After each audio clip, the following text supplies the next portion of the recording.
Download करें Amar Ujala app और पाएं खबरें लगातार।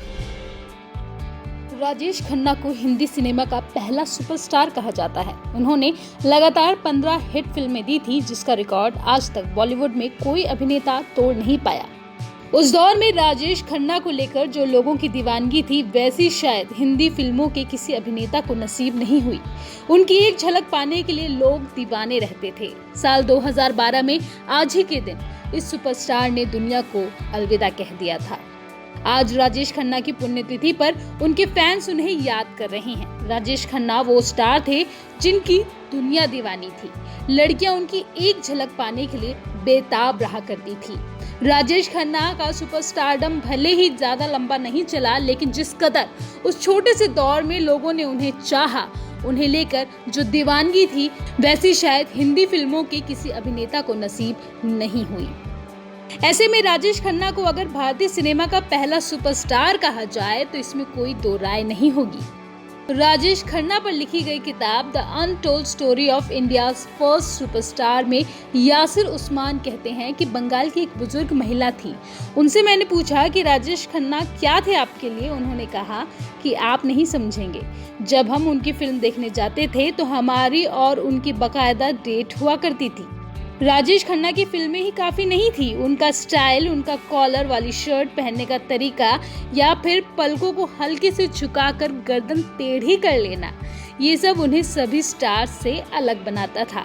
आलम ये था कि जब उनकी सफेद गाड़ी कहीं खड़ी होती तो लड़कियों के लिपस्टिक के रंग से उनकी गाड़ी गुलाबी हो जाती थी। कहा जाता है कि कई लड़कियां उनकी फैन थी और खून से लेटर लिखकर वो अपने प्यार का इजहार करती थी। इतना ही नहीं, उसी खून से लड़कियां राजेश खन्ना के नाम का सिंदूर तक लगाती थी। राजेश खन्ना ने अपने बॉलीवुड करियर में 180 से ज्यादा फिल्मों में काम किया था। उन्होंने 1966 में आई फिल्म आखिरी खत से बॉलीवुड में कदम रखा था। बस इसी के बाद से उनका सुपरस्टार बनने का सफर शुरू हो गया। लेकिन कहते हैं ना कि दुनिया का हर अच्छा सिलसिला हमेशा के लिए वैसा नहीं रहता।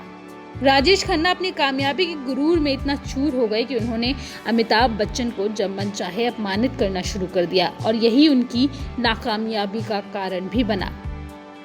जया बच्चन की एक हाय ने राजेश खन्ना का करियर ऐसा चौपट किया कि उनका सुपरस्टारडम गिरता चला गया। दरअसल उन दिनों राजेश खन्ना और जया बच्चन फिल्म बावर्ची की शूटिंग कर रहे थे। उस वक्त अमिताभ बच्चन और जया का प्रेम प्रसंग भी काफी उफान पर था।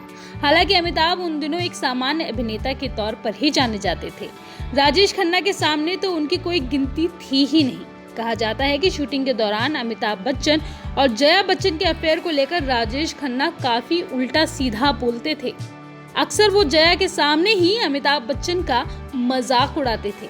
ये बात जया से बर्दाश्त नहीं होती थी और फिर एक दिन जया का पारा चढ़ गया।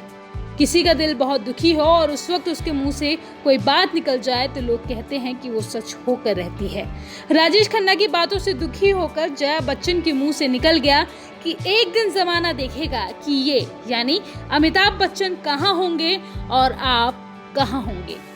बावर्ची के अगले साल नमक हराम रिलीज हुई, जिसमें राजेश खन्ना और रेखा जैसे बड़े कलाकारों के बीच अमिताभ बच्चन नजर आए।